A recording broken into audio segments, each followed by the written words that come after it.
Okay, welcome to another episode ng Bud TV. Nandito tayo ngayon for a new episode. Guys, naisip namin na i-cover ulit itong sasakyan na to. If you could remember, di ba pinalabas namin yung unang episode kung paano namin na-acquire itong EG hatchback na project natin, ano? And doon sa video na yon, hindi namin masyadong nabigyan ng in-depth na pag-review itong Honda Civic na to. So ngayon, bibigyan natin ng in-depth review para at least magkaroon kayo ng idea ano ba yung balak namin gawin dito. Okay? So, by the way, kasama natin ngayon si Mickey. Hello. Para mag-review nitong ating Honda Civic hatchback na ito. Okay, so samahan nyo kami ngayon with Mickey as we review this 1993 Honda Civic EG hatchback.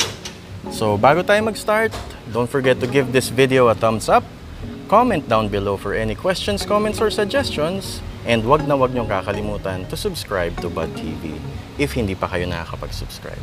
And pinaka-importante, wag niyong kakalimutan to click the bell icon to get notified on our future videos. So, very promising itong project na ito. Di ba, Mickey?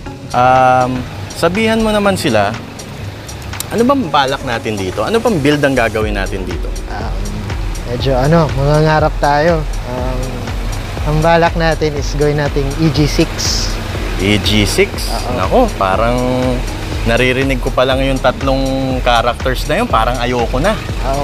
Oo, parang ayoko ng buuin. Libre lang mangarap. Oo, pero libre, tama ka nga, libreng mangarap. Hindi naman siguro masama na mangarap tayo sa build natin, di ba? Pero we will try our best and tignan natin kung anong kalalabasan ng magiging project natin. Okay, so yun yung balak namin gawin dito sa hatchback na ito. And then we're going to tour you around the car. Pakita namin sa inyo kung bakit namin nasabi na medyo mahirap ang project na ito. So, let's start with the exterior, no? If naaalala nyo, nung binili natin ito, nung nakuha natin, di ba, Mickey? Sabi ko, pinakita ko sa kanila, di ba, sa mga viewers natin na kung anong kondisyon nung talagang panels nito. Magsimula tayo sa roof. Yep, talagang neglected yung car. Ayan, kung titignan nyo yung roof, sobrang neglected, di ba? O, ayan. Kaya kasing paradahan yung may-ari. O. Kung sinong may gusto ng bulutong, libre po ito. Message nyo lang, mag-comment down below lang kayo sa mga dito sa video na ito. At pwede namin ibigay yung bulutong. Palit po namin sa bagong roof nyo. Okay, so, kidding aside, ito po yung condition ng roof niya. Ha? Ayan, kung nakikita nyo, ayan, kung nakikita nyo siya, sobrang maraming rust. Kinain na. Ayan, kung check nyo as a whole yung roof niya, titignan mo yung buong bracket line, talagang kinalawang. Doon nagsimula yung bulutong niya. So, yan ang kalalabasan talaga ng kotse pag walang garahe. Oo. Dun, siguro, yun nga, wala ngang garahe yung previous owner and napabayaan, hindi nakatikim ng garahe, walang bubong. Ito yung nangyari sa kanya. Okay. So, we go to the tailgate. Yan yung tailgate. Kung titingnan nyo, parang wala, di ba? Pero meron siyang kalawang. Yan. Palit na yan. Ayan. Ito pa. Yan ang kalawang. Ayan. And alam nyo naman yung kadalasan sakit ng mga ganitong body, di ba? Ayan. So, ano guys sa tingin nyo? Mabubuhay pa ba namin tong EG6 na ito? O itapon na namin? Joke lang, biro lang. Side mirror. Ayan. So ayan, check nyo rin. Ito, side mirror. Kung nakikita nyo, bali na siya. At nilagyan na lang siya ng epoxy para hindi siya maglaro. Para pwede pa siyang magamit. Pati yung bulutong na bubong, pinapasukan ng tubig. Ayan, dito. Pinapasukan siya ng tubig dito around sa weather strip na yan. At kung nakikita mo nga to, ayan oh, may patch pa. So, talagang ginawa na lang talaga ng remedyo itong sasakyan na ito. Now, going dito sa front end ng ating hatchback. Kung i-check nyo, mag-start tayo sa bumpers niya. Ayan. Makikita nyo yung mga bracket sa loob ng bumpers. Talagang gumalaw at kumilos na rin. Okay, marami siyang cracks.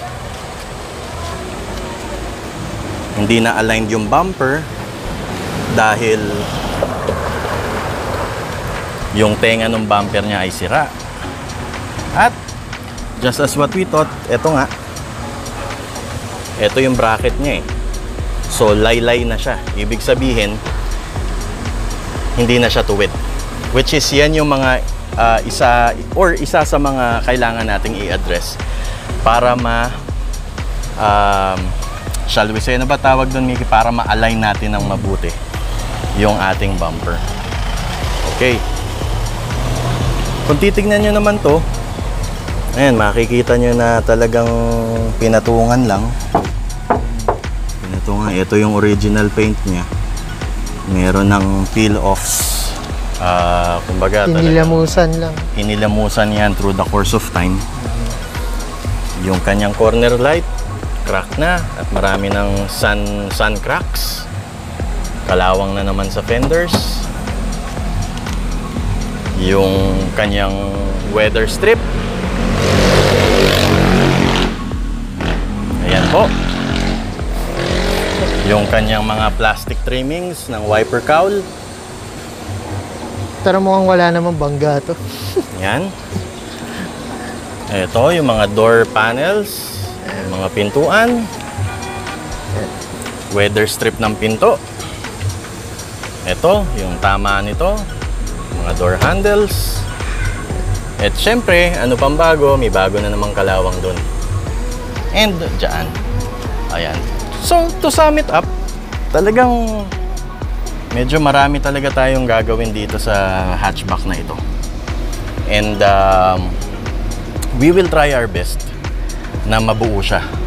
Anyway, magmo-move on tayo sa engine bay, okay? Okay, so moving on dito sa engine bay, ano, as nakita nyo nung una, nung nakuha namin ito ni Mickey, same engine pa rin naman yung nakalagay dito.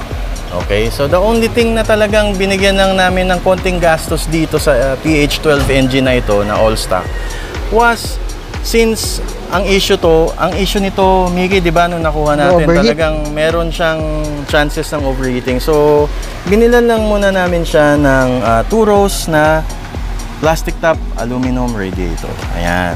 Kaya para at least kahit papano, pwede naming ma-drive, pwedeng magamit kapag kinakailangan, at hindi namin iisip-isipin yung kung mag-overheat ba or hindi. So ito, as indicated, PH12 siya. Kung nakikita nyo dun sa dulo, yan ang engine code. Original para sa local Honda Civic na hatchback 1993. Carbureted, non-VTEC, dipstick sa gitna. Ang chassis, SR3. Okay. So ito yung state ng kanyang nung kanyang engine bay, Maraming trabahong kailangan gawin. Tapos manual pa nga yung fan namin, kinakabit-kabit lang namin, tignan nyo. Pag pinabit namin yan, tatakbo yung fan. Super automatic yan. Pag tinanggal ko sa battery, off na. Off na. Di ba? Ayos, di ba? Flintstones kami. So, anyway, yun nga ang kanyang status. So, ayan yung ilalim ng hood. Stock.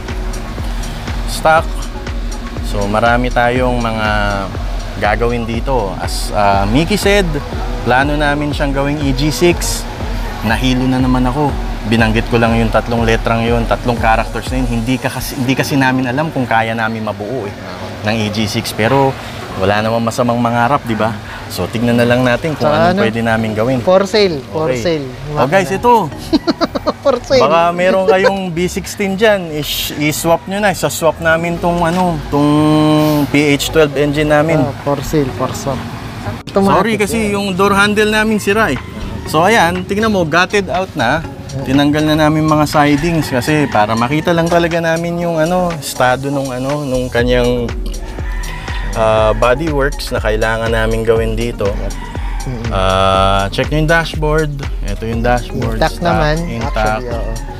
Ayan, intact siya. Gray interior. Ayan pa, ito pa pala. Hindi namin napakita sa inyo yung mga kalawang dito sa mga butas-butas na ito. Yep.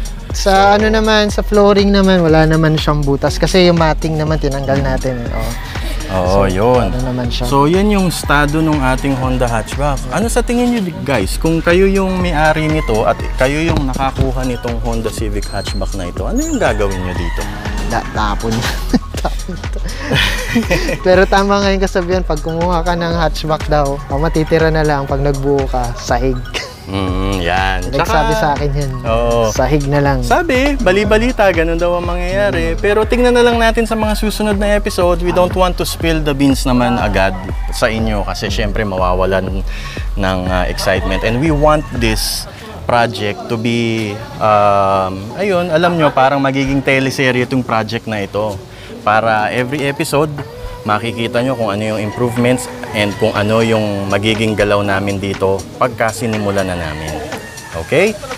So, okay na tayo ngayon. Tapos na tayo sa in-depth review and sana nagkaroon kayo ng idea kung ano yung balak namin gawin dito sa AG6. Diba, Mickey? Yes, sir.